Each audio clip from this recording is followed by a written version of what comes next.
What is going on, everyone? Hope you guys are all having a fantastic day today. I really hope you guys are having a great day. So it snowed a lot outside, so we're going to be bringing you guys more content on the build. And if you guys like overclocking content or just gameplay content, you know, seeing how the 3080 Ti performs with the 12700K, go ahead, please hit that subscribe button, you know, stick around, and hopefully we can bring something in the future that you guys will, you know, enjoy watching. So what we're actually going to talk about today is, should you guys buy a 3090 or a 12900K?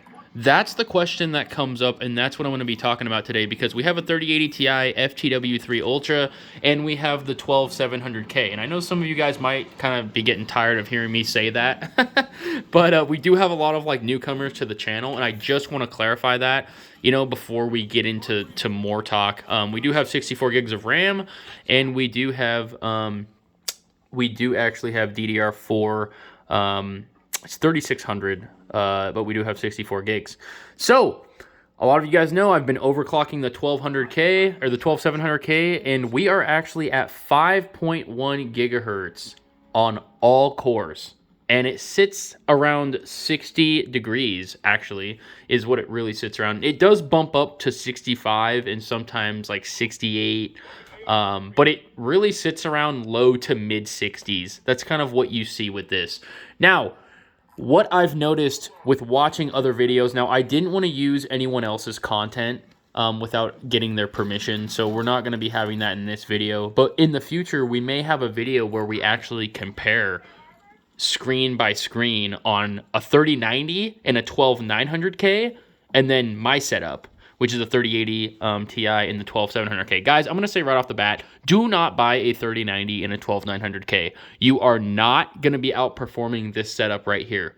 Now, if this was stock on everything, which we have the 3080 overclocked and we have the 12700 overclocked, and I can tell you right now, from watching other people out there who have the 3090 setup and the 12900K, I can tell you right now, we're probably averaging around a solid 15 FPS more than them with having both of this overclocked.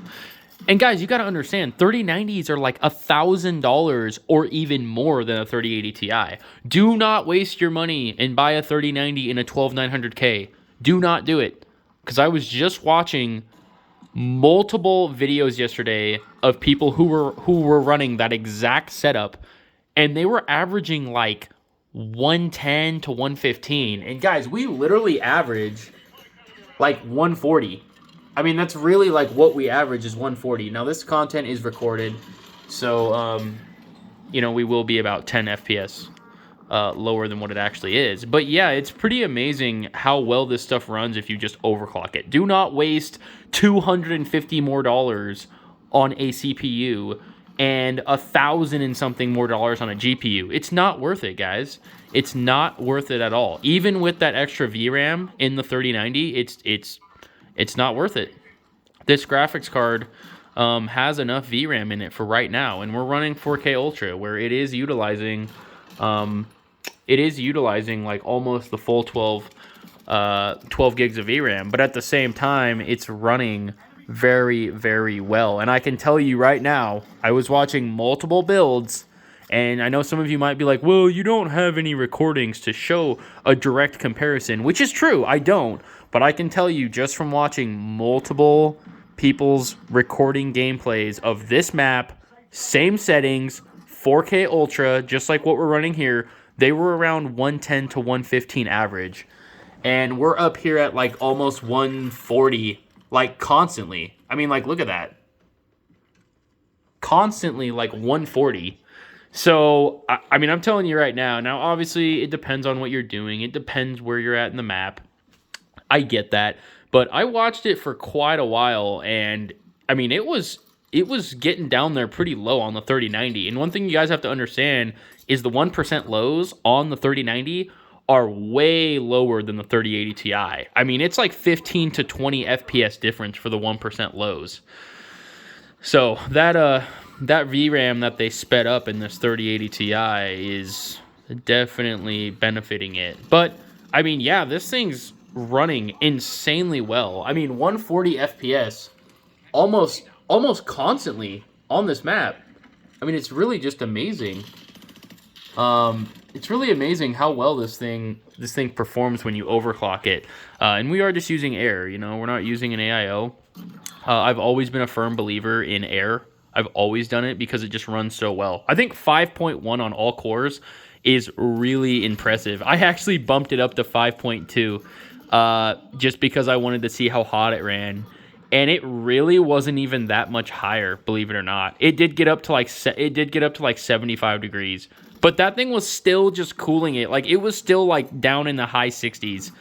And I was like, damn, this is impressive. Now, we do have E-cores disabled, which actually was like drawing more power, oddly enough. I didn't think that it actually would. I thought enabling the E-cores and ramping them up would even draw more power.